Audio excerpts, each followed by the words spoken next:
There's absolutely no way I'm getting away with this when this video goes live. Hello and welcome to the TriathlonDan YouTube channel. I'm an amateur triathlete and I spend a lot of time riding my bike around the gorgeous Derbyshire countryside with my friends from South Normanton Cycling Club. If you're new around here, I'd really appreciate it if you could hit that subscribe, like, comment, all that good stuff down below. I'd be very grateful. Thank you very much. Today, I'm going to show you how 7 friends and I worked together towards a goal that none of us could have achieved individually. But firstly, I want to talk about the inspiration for this challenge, where the idea came from. So, many of you may know of Dan Bigham. He's the current British hour record holder. He's placed second at the Elite National Time Trial Championships in GB for the last 2 years. He was one of the key riders behind Team KGF and then what was the Who What Bike track test team. He led them to national and international World Cup success on the track. I love the story of how the team evolved. I love that they were based in Derbyshire. It's been in many documentaries and covered in many podcasts, so I'm not going to go into too much detail, but the specific parts that stayed with me was the part in which the team had to completely redesign their strategy to help them towards team pursuit success with the help of Mehdi Cordy. Now this was because they had riders with different strengths and weaknesses. Riding the traditional team pursuit strategy of each rider doing 2 lap turns and then peeling off wasn't really getting them any results. So instead, they used a rider who had a huge anaerobic tank, but a relatively speaking lower aerobic threshold, to take a big turn at the start of the team pursuit and then peel off immediately, leaving 3 riders who were fresher than they otherwise would have been to deliver that strategy and hopefully ride to success, making them faster overall. There were some other strategies they employed as well. For example, Dan Bigham dropping in at man 3 as opposed to man 4. This kept Jacob Tipper fresher for longer. But the key message I took from all of these was that you've got to look at what strengths that you've got with the riders around you and yourself and design a strategy to best utilize that with the goal of what you're trying to do in mind. So more recently, I bought Dan's book, Start at the End. You should definitely check it out. And in this book, Dan mainly talks about reverse engineering. So working backwards from a desired goal and doing everything in your power to design a strategy to help reach that goal. So these things combined, bouncing around my mind, sparked a lot of thoughts. So the Who What Bike track team were innovators. They upset the norms in the cycling world. They worked from the letter of the rules, not exactly the spirit of the rules. And I liked that. It got me thinking, how can I use these strategies and these things in my own life, more specifically my own cycling? So I live in Derbyshire, as I said earlier, and there are a lot of hills, and I am not a natural climber, so the chance of me being the fastest person in history up a hill in the vicinity is slim to nil. However, there is a climb not too far from me that isn't really a climb. It's called Via Gellia, and the specific segment which is considered the climb is 7.18 miles, gains about 699 feet, an average gradient of 1.8%. It's made up of some gradual inclines, some steeper sections, and some flat sections. Local riders, including elites and professionals, use this climb for power testing as well as for hard intervals. So the top 10 on Strava is pretty competitive. I hadn't really paid too much attention to this in the past, but when Dan Bigham took the KOM on the 21st of February 2021 and titled the Strava ride, Protecting the Crown Jewels of Derbados, I felt like I'd just found my target to start reverse engineering from. As you can see, the top 10 is pretty tasty. Some names that we know in there. So Adam Kenway and Joe Clark rode it as a 2-up. They did 1844, about 370 watts. Charlie Tanfield and Ethan Hayter, looks like they had a good hit up there as well, doing some bonkers power pretty fast. Obviously Dan Bigham's time is up there, 1831.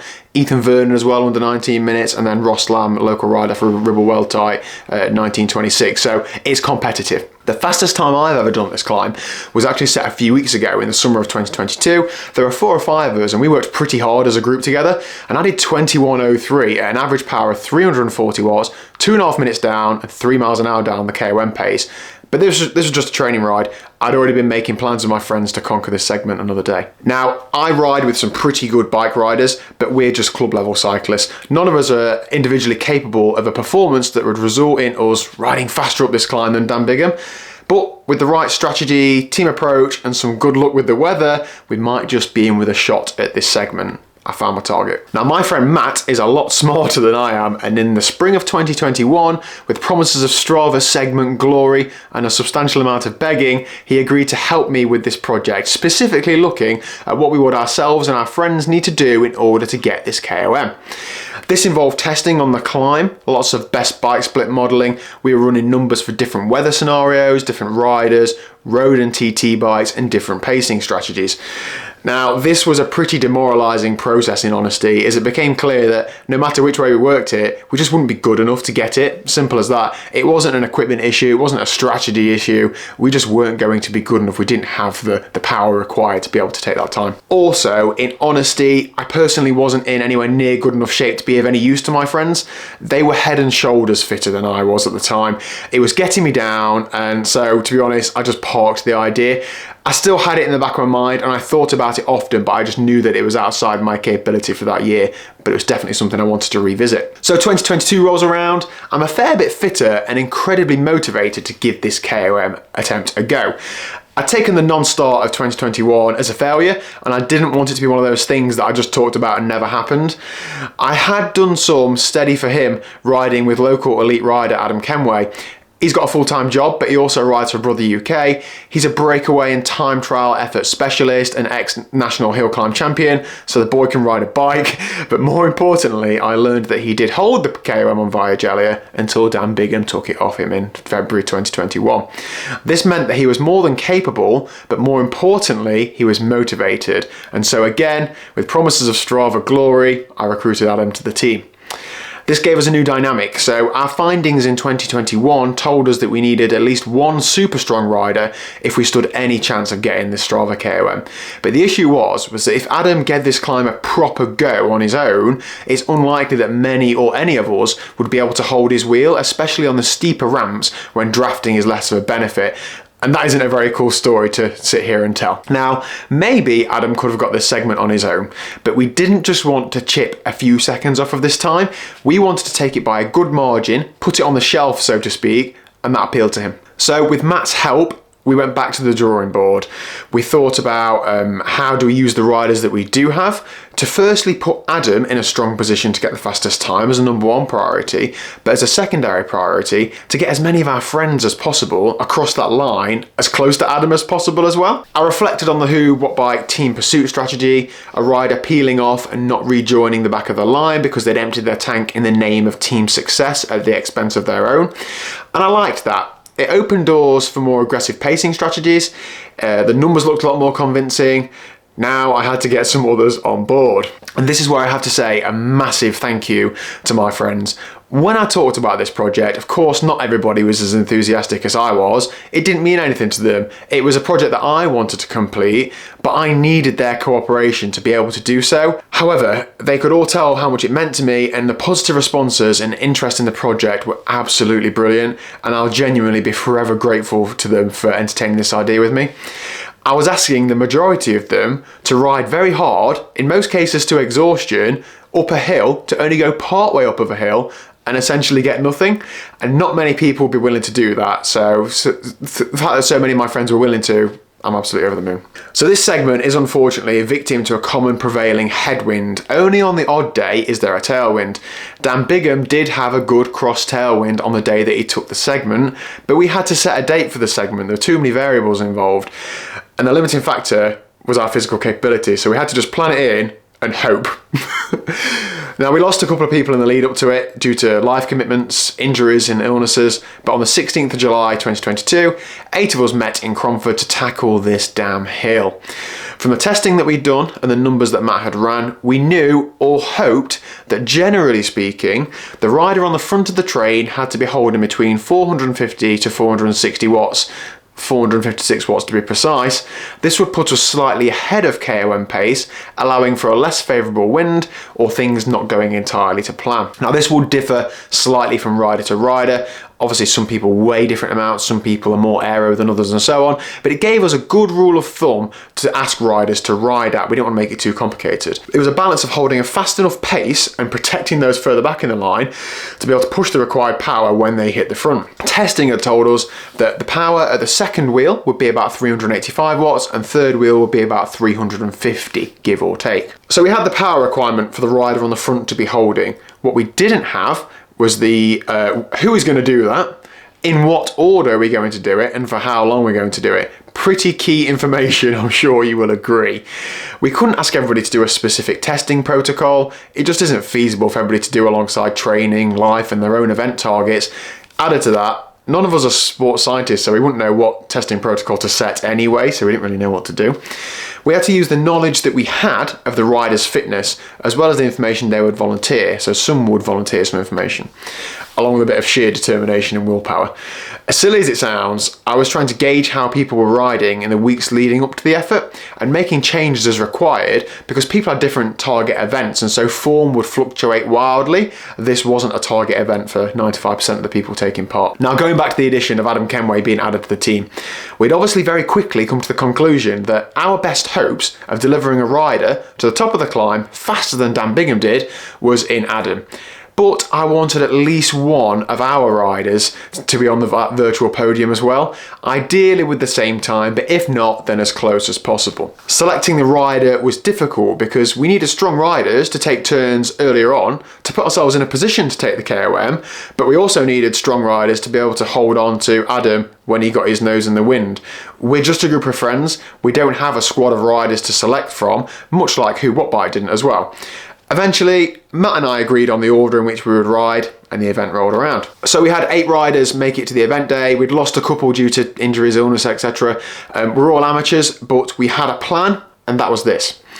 6 of us were going to work like the first man in the Who What Bike track team did, taking turns on the front to exhaustion and peeling off after the turn, as in ejecting from the line and not rejoining, so not getting on the back, going, and that's it, job done. This was with the view that we would have all peeled off by around the 10 or 11 minute mark, leaving Adam with around 6 to 7 minutes of work to do. This plan should mean that when Adam hits the front, he is ahead of KOM pace with fresher legs than if he'd have done the effort himself, and importantly, with one of our riders on his wheel who would follow to the top without seeing the front to take a turn. Simple, right? I know that was long, so let's see how it went down.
Okay, so let's get into the actual effort then. I have trimmed it down so you don't have to watch the whole thing. We've just started the segment and Lee Tunnicliffe is leading us out. Now, the strategy was for Lee to ride roughly 3 minutes. This was within his capability. We couldn't set him a target that we weren't sure he would be able to achieve. He was sure he could do 3 minutes. In reality, he was likely to do more, but we based the plan on 3 minutes because we knew that as a minimum was going to happen. So we set off here, and Lee, it was planned to cap it at 460 watts. Now, as is always the case, when you're fresh, you go a little bit too hard, but Lee's sensible. He took us into the climb at a good pace, but not surging, and he wasn't kicking on up the hills too hard. He was holding it fairly steady, so he actually did 4 minutes in the end at 485 watts, which is pretty awesome for an amateur bike ride, I'm sure you'll agree. Now, Lee's about 89 kilos, which meant that it didn't hurt people in the line too much, and we were actually pretty much on KOM pace for that, so that was absolutely perfect. We couldn't have asked for any more, a minute more than we'd required, and for the exact sort of power we were sort of looking for. Now, on screen in the middle are my stats. That's my front camera, my speed, grade, time, which is the lap time, power and heart rate, and on the top left hand corner, the little screen, is Adam Kenway's rear camera with Jake on the screen, and then Adam's power, heart rate, speed, etc. Obviously the speed and gradient will be very similar, but the power and heart rate will be different, so it's interesting to keep your eye on that. Whilst you're also looking at mine, you can see how much less power he's doing, both because of his position in the line and because he's lighter than me. And you can also see when there's a little surge near the front, that it's a few seconds then before there's a surge at the back, and sometimes the surge at the back is bigger than the one at the front. It's just that slingshot effect. So we're now nearly 2 minutes in. I'm feeling pretty good. My heart rate's pretty high, but I'm pretty fresh, to be honest. So I was feeling like, you know, my heart rate might be a bit higher than normal, but we're all nervous. This is nerve-wracking. I've put a lot of pressure on the guys. They probably put a bit of pressure on themselves as well. We all want to perform. We all want to get this segment. Obviously, we're not all going to the top, but yeah, we want to deliver it. We want to do exactly what we want to do, what we planned. Now you can see the surface isn't amazing. There are a few potholes, the surface is quite rough. We've got my car following us behind. Now the reason for this is just because that enabled us to be able to take the smoother lines, and also when you're riding this hard, you don't necessarily make the right decisions all the time, so we didn't want to have any cars close passing us if we could help it. So having a car behind us with the hazards on just meant that if a car was overtaking, then it would be on the other side of the road, we hoped. So it was just a bit of a safety measure. We also had Matt Waterfield following at a distance. He would be like 2 or 3 minutes behind, and he was just checking in on the riders who had peeled off afterwards, just to make sure that they were okay and they were not flat out on the side of the road having gone too hard or that sort of thing, and that worked really well. I've also got a bit of footage from outside, which I'll put later on when the group is a bit smaller. So now I'm keeping an eye on my clock. I've got some sticky notepads on my handlebars with distances and times for the KOM pace. The live segment always drops out because of all the tree cover, so I was relying on sticky notepads. And I knew then at 3 minutes we were bang on KOM pace, which was perfect. We didn't need to be way ahead at this point. It would have been a detriment if we were way ahead because we would have been going far too hard. And I'm just now counting the seconds until I see Lee. I'm like, wow, okay, three and a bit, 3:30. Is he going to peel off yet? Is he going to peel off now? And he just kept going. So this is like, in my mind, I'm thinking, yes, this is a great start. We couldn't wish for any better. I'm doing low 300s. There we go. There's Lee, 340. Now that's 340 from where the lake started. He'd taken his turn from the junction, so it was a bit longer than that. I think he did 4 minutes in total of actually pulling the train. So fair play to him. Next up, Dean. Now Dean is super strong and a great rider, so I had no doubts at all putting him second in this line. If I'm honest, he's probably strong enough to go later in the line, but it's just a case that we had to make the decisions and we had to, choose who was going where at some point. Just look at the back there. Adam had to put quite a big surge in there, so we had that change. Lee pulled off and then Dean took the front. At the front, it didn't feel like it was a big surge at all, but of course a little surge at the front is a big surge at the back, so it was interesting to see that. Those add up, and those are the things that we're really conscious of trying to minimise, but we're doing the best job that we can. Now I don't know what Adam's max heart rate is. I would estimate his threshold power starts with a 4 and is probably 410, 420-ish based on all the things he's told me, so it's looking good for him at the minute. Me, I'm getting towards, so my max heart rate on the bike before today was about 176, but spoiler alert, I do go higher than that, so yeah, push pretty hard. But I'm feeling okay at this point. There are a few surges now. We're coming over a few lumps, like it's only 2%, and we're still doing 21 miles an hour, 3%, so there's still some drafting benefit, but it is pretty hard. I'm doing nearly 500 watts here. Dean did say that he pressed on up to 500 on the steeper ramps. Maybe that was right, maybe it wasn't. In honesty, it didn't feel too bad at the time because we were all quite fresh. Maybe in future we might not do that. I don't know, but he was feeling good, and he's only 70 something kilos, so he's going to move pretty well on the climbs. And we're riding for Adam and Jake at the back, so if I'm suffering a bit more than normal, that's okay, providing I can still do my turn. We're riding for Adam and Jake. Dean's having a good turn here. I think he does 2 minutes in the end. Again, at the planned power, or very close to the planned power. I think he was a little bit above it as well. Another strong ride, another strong effort. You can see he just starts wrestling with the bike a little bit there. He's really pushing hard, really getting everything out. Wayne's a bit all over the back of him. Wayne is super strong, very good power to weight. So he was perhaps, like gagging to get past. And Dean said he could feel Wayne like all over the back of him. So if anything, he swung off a little bit earlier. He said he could see these cyclists coming up on the left, so chose to swing off before we came alongside them. Wasn't sure if he'd get past them and then get the whole train past them. Sensible decision, absolutely fine. Wayne takes the front with just over 6 minutes in, and Wayne also has a super strong turn. So my turn was supposed to start at 6 minutes in, and we are past 6 minutes and Wayne has just started taking his turn. Now this is good, but it's also quite challenging because that means that I'm riding for longer than I planned and I'm feeling it a little bit more than I'd hoped. My heart rate's now at 176. It's a bit more spiky, so in second wheel it's a lot harder than it is in third wheel drafting wise. Wayne is very strong. A few factors there that are all gonna, lead to my demise. However, Wayne is riding it properly. He is smooth. He's still, look how still he is body-wise on the bike. It's incredible to watch. He's just really efficient in putting that power out. I perhaps don't get the best draft off of Wayne. I'm quite a bit bigger than he is, so maybe there's a lot bit in that. But do you know what? I was feeling okay. I was pushing on hard.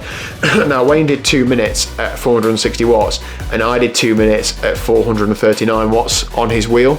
So that just says to me that I wasn't getting much benefit from him drafting wise, and because of the difference in weight on the steeper ramps, like now I'm pushing on at 430 watts, 440, maybe a bit more. Wayne isn't doing much more than that at all, if that at all. So it does give me food for thought for perhaps having less food for thought before the next attempt. But there you go.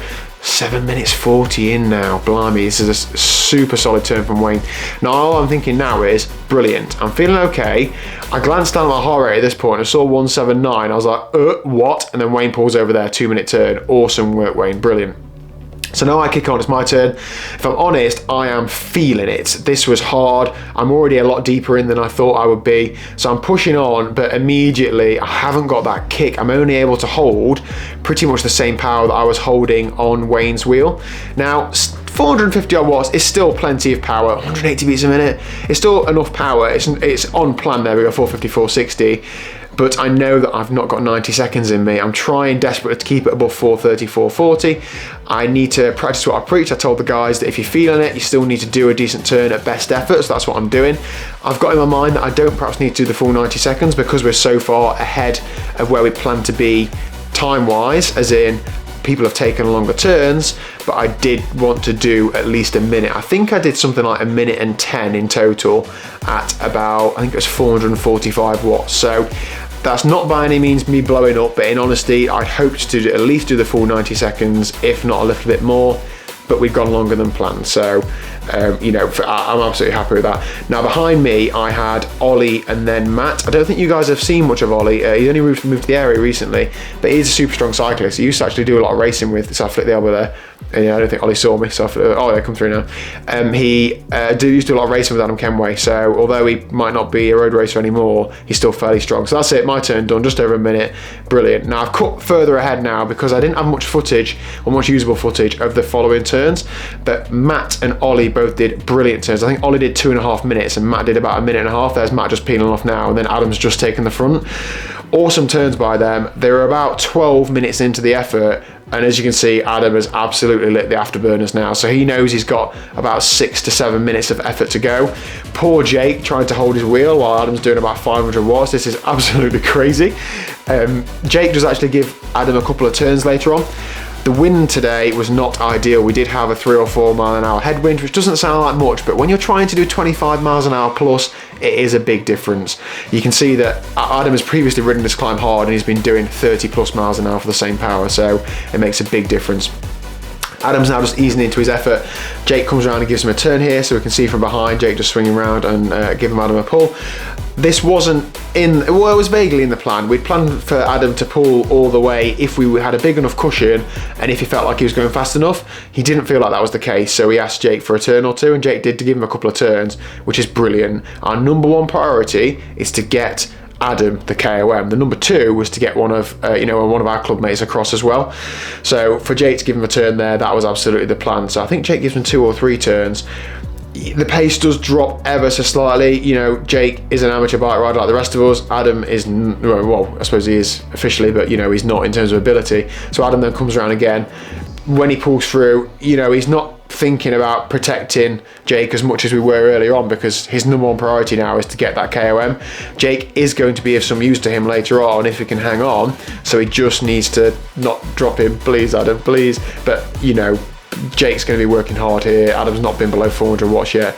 Cut a bit further into the effort, Adam puts a big dig in to go up a little ramp, and unfortunately Jake just drops the wheel there and just drops off. But I can't explain, like 2% gradient, doing 500 and something watts, Jake would have been required to still be doing 450 or so it is hard. Adam is an elite level rider. There's absolutely no shame in being distanced by him at this point. That slingshot effect that Jake's had to ride all the way up that climb is significant, so fair play to Jake. And Jake kept going. He kept pushing all the way, and he rode about 19 minutes 20, something like that. But he did drop nearly a minute to Adam in the last couple of miles, but that's just what happens when it's hard. Now Adam here, you can see he's really pressing on up the little ramps. There are 2 or 3 little kickers, probably 30-second climbs or so, and he knows that, and he knows the fastest way to ride up these is just to put big power out and get over the top of those steeper climbs, keep the speed up, and he can kick on to 500, 550, 600 watts because he's got that ability. So it's great to see him doing that. He's a bit of a out the saddle grinder and just pumps that power out, so fair play to him. Then when he gets the speed up again, he drops the power down a little bit. We then come to another little kicker. This is really close to the top now. We're only a minute or so from the finish. Again, he's really kicking on. Adam has given this absolutely everything. He did race around the National Crit Series last night, and he is racing Lancaster GP tomorrow, so he's not super fresh, but he's still absolutely able. And that's the segment is it finishes about 10 seconds. This is a descent now into Par, which is it? I can't remember what the place is called. But basically, that is it. And unfortunately, we missed it by 13 seconds. Adam actually equalled his PB of 18:44. Oh, you seriously with a glitter on you? Yeah, me thinks the phone so I can link it up. It's go faster glitter, didn't you know? We're currently now stood around. We don't know if Adam's got it or not. Jake was distanced a little bit by the top. Jake, how many seconds behind would you say you were? 20. Okay, all right. Well, you could still be. I dropped. All right. Are we doing the upload? Yeah. And then we've got a specific roll. title in mind if you have got it. Do yours upload to private first or do they go straight up? Straight up. We need to edit the ride title. Yeah. Do you want to faff around with Strava, Dan? Did Adam 18:44. Same time. Same time. Yeah. Oh, And what do we man. need? 18:31. Oh. Shall we have another go? 14 seconds. 13, 14 seconds down. Blimey. Oh. Well, we couldn't have done any more. Well, if it weren't for that headwind, then you probably. Yeah, I know, but the majority of the time there is a stronger headwind up there, isn't there? It's only every now and again that there's no wind or a tail or cross tail. We couldn't have done any more. Blimey. Good effort though. Yeah. I'm gutted. Absolutely gutted. Yeah, but doesn't this make for better it does. video footage? Yeah. Maybe. Second attempt. We need a sequel. Adam, have you got any mates that aren't us?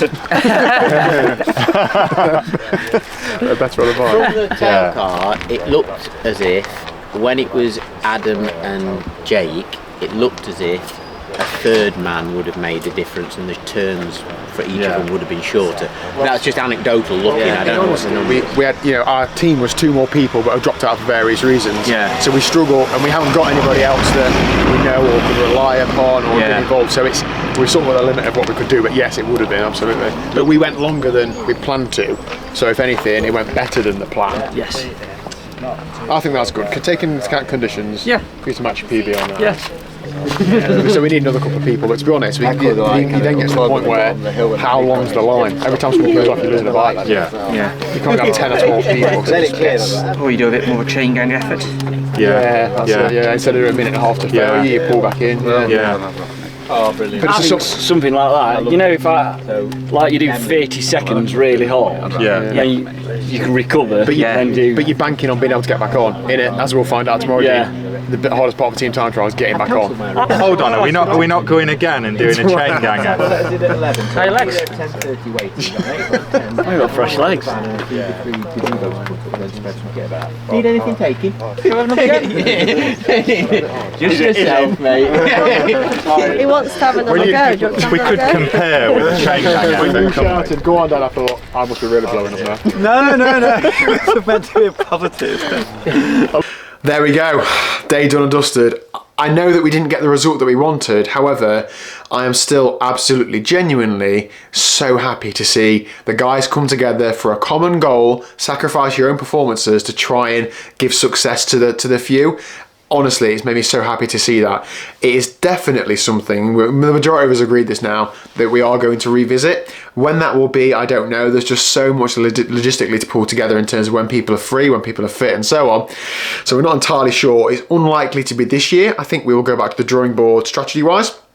I think we'll explore some different things. I think we'll do some testing, and I think we'll perhaps try and do some more training so that we've got a few more watts in the bank as well. Or I certainly will anyway. Some of those guys are not lacking in the watts department. So yeah, hope you've enjoyed that. I mean, I've really enjoyed putting this together, thinking this process through and delivering this to you. So please do take this as inspiration if you can. Take on your own challenge. It doesn't need to be taking a KOM off of the British hour record holder, but you know, do anything you want to do. Thanks to Dan Bigham for being a good sport. He sent me a couple of nice messages on Instagram, so thank you very much, and fair play for the effort you put out that day. We will definitely be back, and I would love to take it off you at some point, but you've got it for the time being. A massive thank you to Matt, James and Liz, who gave up times in their very busy lives to come and help us do this today. James has got the Decker coming up. Matt has got a support for the Decker and his own business and other stuff going off to run. So I really appreciate it. I don't know what Liz is doing, but thanks to her as well. I really appreciate the support. I love repaying people in kind with that. So we will continue to help each other out with crazy projects.